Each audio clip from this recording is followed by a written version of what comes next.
Salut! Aujourd'hui, on va parler de la calibration de l'écran et pourquoi c'est si important et comment on peut faire ça facilement.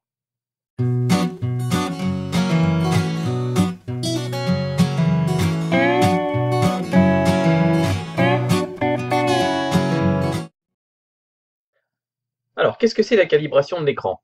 Sur l'écran de votre ordinateur, vous avez certainement des petits boutons avec un petit menu pour pouvoir changer des paramètres. Vous pouvez changer la luminosité, le contraste, vous pouvez changer des choses un petit peu bizarres qui s'appellent le gamma, vous pouvez changer les couleurs, enfin des choses comme ça. Et on ne sait pas trop s'il faut y toucher ou pas. Et le problème, c'est qu'elles vont avoir une influence énorme sur la perception que vous allez avoir de l'image qu'il y a dans votre ordinateur. Et quand vous allez envoyer cette photo à l'impression, vous allez vous retrouver ensuite avec des photos qui peuvent être différentes de ce que vous avez sur l'ordinateur. Et c'est là que entre en ligne de compte la calibration de l'écran. C'est-à-dire que si vous avez votre écran parfaitement calibré, vous allez imprimer vos photos, elles vont ressortir exactement telles que vous les avez retouchées dans votre logiciel type Lightroom ou autre. Alors voilà, une petite photo que j'ai imprimée il n'y a pas longtemps. Voilà, d'un beau petit moulin. Elle peut vous paraître à peu près normale, et même plutôt jolie, mais moi, à premier abord, je la trouvais bien aussi. Mais quand je me suis mis à la comparer avec ce que j'ai sur l'écran d'ordinateur, je me suis rendu compte qu'il y avait un sacré souci. Donc je vais vous expliquer un petit peu, on va faire pas à pas, on va regarder comment on peut calibrer notre écran. Alors, première chose, la solution la plus simple, mais la plus chère, c'est d'acheter une petite sonde de calibration. Ça ressemble à une espèce de petite araignée, d'ailleurs il y a une marque, je crois, qui s'appelle Spider ou quelque chose comme ça. Ça coûte entre 40 et 50 euros pour les modèles les moins chers. Je pense pas qu'il y ait besoin de mettre des centaines d'euros si vous faites pas ça de façon professionnelle. Et vous venez le suspendre à votre écran et ensuite il y a un petit programme qui s'installe et qui va mettre des couleurs, des lumières, qui va tout mesurer, qui va ensuite vous dire vous devez mettre tel paramètre pour avoir les couleurs les plus vraies. J'en ai jamais eu entre les mains donc je peux pas vraiment vous dire si ça comment ça fonctionne, mais en tout cas bon, c'est fait pour cet usage-là donc normalement il n'y a pas de raison que ça fonctionne pas bien.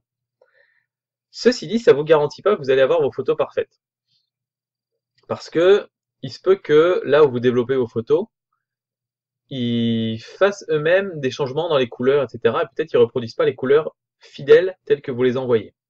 Et c'est ce qu'on va voir par la suite. Donc moi d'abord je voulais calibrer mon écran et ça je l'ai fait à peu près dès le début où j'ai eu cet écran.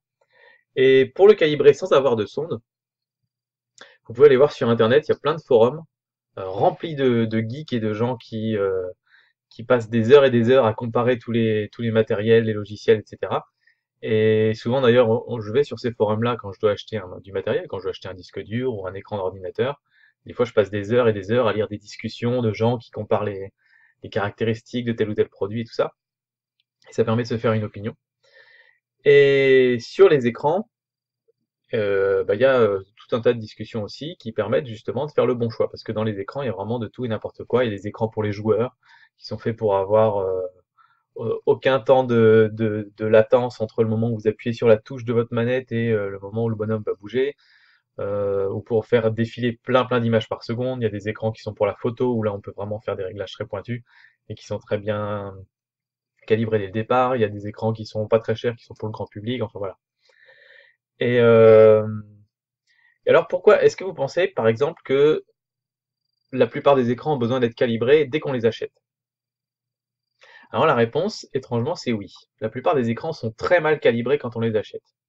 Pourquoi? Parce que ils sont en général réglés pour que les gens aient envie de les acheter en grande surface ou en supermarché. Dans les grandes surfaces, vous avez des grands spots qui vous mettent de la lumière partout. L'environnement est très lumineux et souvent notre œil est attiré par ce qui brille le plus et par ce qui fait le plus de lumière. Et donc si vous allez au rayon des télés ou au rayon des écrans d'ordinateur, vous allez voir qu'il y a des écrans qui brillent vraiment très fort. Et souvent les gens, n'y connaissant rien, vont passer et vont se dire waouh, celui-là, il est vraiment, je préfère sa qualité d'image à celle d'à côté.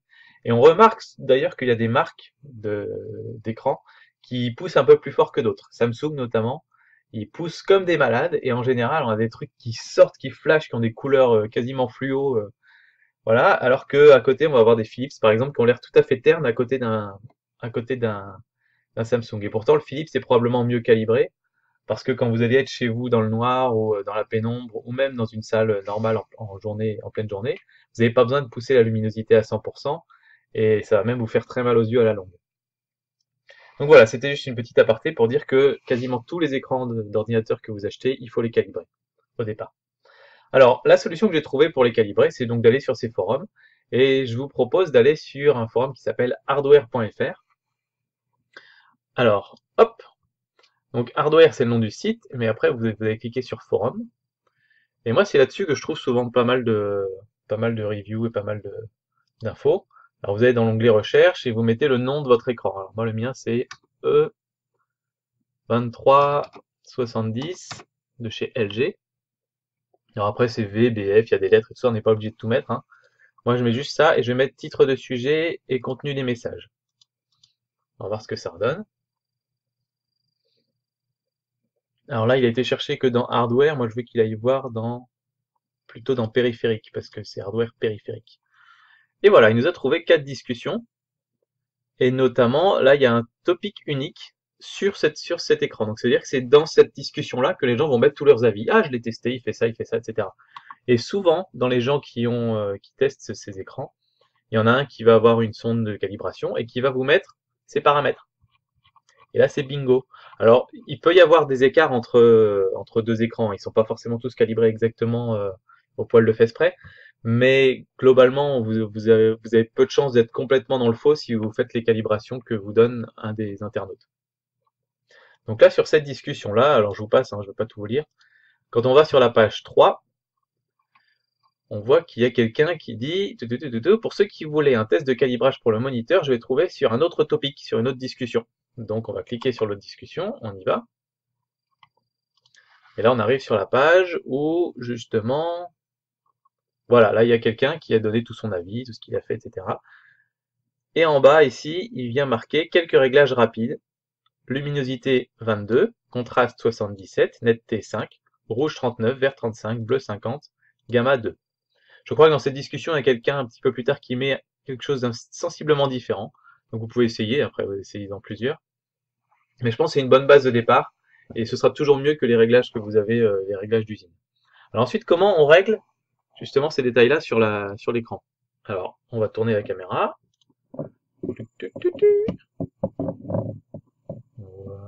Voilà. Il va falloir que je baisse un petit peu ça.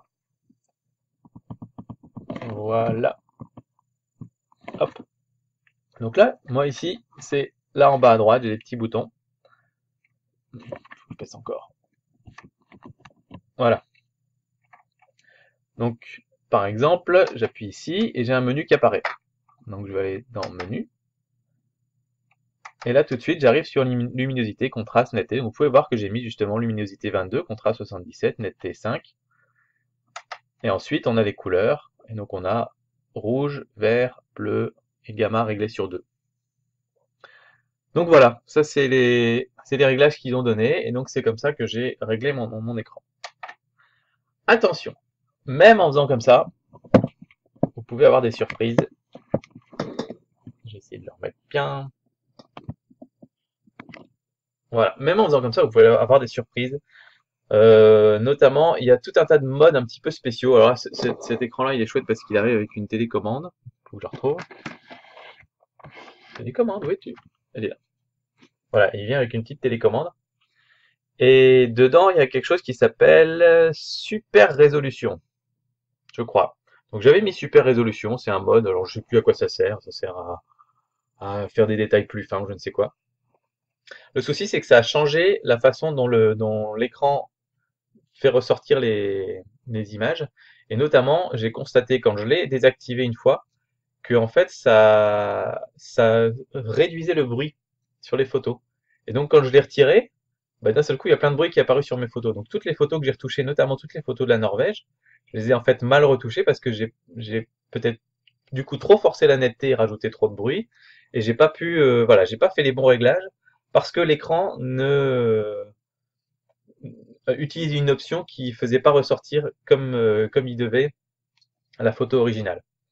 Et je m'en mords les doigts parce que ce que je fais en général, c'est qu'une fois que j'ai passé tous mes RAW à la moulinette Lightroom, je les supprime parce que j'ai pas envie de m'encombrer avec ces trucs-là et que je sais que je vais pas les retoucher plus tard. Et là, je m'en veux parce qu'il y a quelques très belles photos que j'aurais vraiment voulu. Voilà, ça aurait pris 5 minutes d'y retourner pour changer un petit peu ce réglage de netteté et de réduction de bruit. Et donc du coup, je vais instaurer une nouvelle règle, c'est que dans toutes mes photos, celles que j'ai notées 4 étoiles, je garde les RAW. Comme ça, je peux toujours les retoucher un peu plus tard si jamais je m'améliore ou si je découvre qu'il y avait une erreur. Alors, vous allez me dire maintenant, ton écran il est bien calibré, mais tu nous as parlé de cette photo et tu nous avais dit qu'elle était pas bonne. Alors je vais vous montrer. En fait, on va retourner sur l'écran. Voilà. Hop. Alors je sais pas si vous allez vraiment voir parce que entre la webcam, le logiciel de capture, etc., vous allez avoir des images un peu différentes. Mais voilà, ça c'est la photo qui est sur l'écran. Et ça, c'est la photo qui a été imprimée. Donc ça, c'est la troisième méthode pour essayer de bien calibrer votre écran, c'est d'imprimer des photos. Et ensuite, vous prenez votre photo, vous la mettez à côté de votre écran, et vous essayez de reproduire les couleurs un petit peu similaires. Alors attention, pour tout ce qui est luminosité et tout ça, c'est compliqué, parce que on n'a pas affaire à au même type de lumière. Sur une photo, c'est une lumière réfléchie, c'est une lumière qui vient sur la photo et qui nous revient dessus. Sur un écran, c'est une lumière projetée, c'est-à-dire que c'est l'écran qui nous envoie une lumière. Donc c'est un petit peu complexe, et voilà, c'est pas forcément la solution idéale. Mais là, vous pouvez regarder quand on compare le ciel, on voit clairement que c'est pas la même couleur, quoi. Et moi, j'ai fait mes réglages pour avoir la couleur que j'aime sur l'écran d'ordinateur. Et sur ma photo, je suis pas content. Donc, il y a un tel écart entre les deux que je me dis que ça ne peut pas être que la calibration de l'écran. Je vais vous montrer juste d'autres photos, comme ça vous allez pouvoir constater. Essayez de prendre des photos qui ont plusieurs composantes de couleurs. Par exemple, là ici, on peut voir le bleu, on peut voir le vert aussi. Le vert est trop jaune, le bleu est un petit peu jaune orangé, ça tourne un petit peu vers le orange, voire même un petit peu de magenta. Alors ensuite, on a des tulipes. Alors là, sur le rouge, on n'est pas trop mal, même si le rouge est plus fort sur la photo. Et dans le ciel, on voit encore que ça n'a rien à voir, quoi. C'est beaucoup plus jaune. Et une dernière où là pour le coup, en termes de photo, vous voyez, le ciel est beaucoup plus bleu sur cette photo que sur celle-là. Bon, ça c'était en pleine journée, ça c'était en fin d'après-midi, donc c'est un petit peu normal, hein. Mais quand même, et sur la photo que j'ai sur l'ordinateur, à nouveau, là maintenant, on se rend compte que le ciel est toujours un peu trop jaune. Il est pas bleu comme je l'avais retouché, comme je le souhaitais, et comme je me souvenais l'avoir vu en réalité. Donc ça, c'est un vrai problème pour moi. Et je me dis que ça ne peut pas venir que de la calibration parce que c'est vraiment un gros écart. Et notamment, la plupart de ces photos-là, j'ai pas retouché la balance des blancs. Rarement, je retouche la balance des blancs. Donc je sais que sur ces photos-là, j'ai pas poussé la balance des blancs pour faire un ton plus chaud. Et donc ça veut dire que la caméra, qui était en balance des blancs automatique, a automatiquement sélectionné la balance des blancs pour que ces couleurs soient correctes. Et c'est pas des conditions très particulières. Vous voyez, on a un ciel bleu, on a beaucoup de lumière, il n'y a rien d'extraordinaire, il n'y a rien de complexe dans cette situation-là. Donc en général, l'appareil se trompe pas dans ce genre de situation. Et donc je me dis qu'il y a de fortes chances qu'en fait l'erreur vienne de la société qui imprime ces photos. Quand on sait notamment que la plupart des gens ne retouchent pas leurs photos, et très souvent c'est beaucoup plus plaisant à voir des photos avec des tons plus chauds. Vous allez prendre une photo en pleine journée, même si c'est un petit peu des tons froids, etc. Quand on réchauffe les tons, on a l'impression, c'est plus fin d'après-midi, etc. Et ça fait ressortir un peu les rouges, ça fait ressortir un peu les couleurs.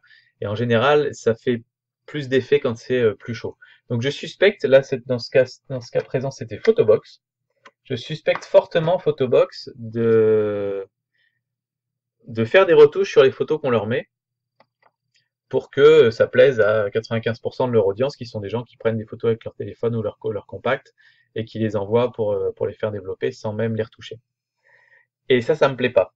Donc, si vous avez des bonnes adresses, si vous connaissez des gens qui développent les photos correctement, ça m'intéresse vraiment parce que j'aime pas avoir des photos qui sont différentes de celles que j'ai retouchées. Et si je retouche mes photos sur ordinateur, c'est justement pour pouvoir avoir les couleurs que je veux. Et de voir que quand je les imprime, c'est pas les couleurs que je veux, ça fait que j'ai un peu bossé pour rien et ça m'énerve. Voilà, donc si vous connaissez des sites qui proposent de faire du développement de photos de qualité, quitte à ce que ce soit un petit peu plus cher, mais qui respectent au moins les couleurs qu'on utilise, ça m'intéresserait vraiment, donc n'hésitez pas à le mettre dans les commentaires.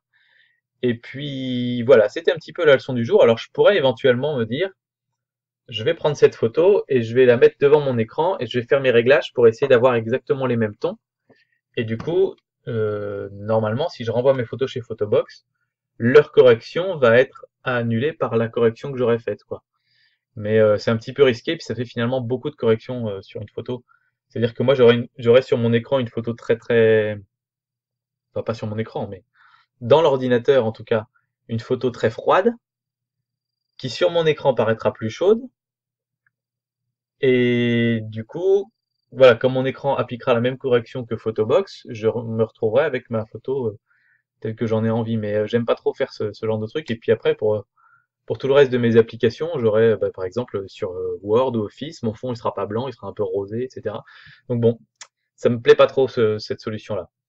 Voilà, donc je préférais trouver un site qui fait des couleurs réelles et qui retouche pas les photos. Voilà, désolé, c'était une longue vidéo et ben j'espère que ça vous aidera un petit peu à vous faire une idée sur l'importance de la calibration de votre écran. Et puis moi, je vous dis en attendant, à très bientôt pour d'autres vidéos. Allez, salut!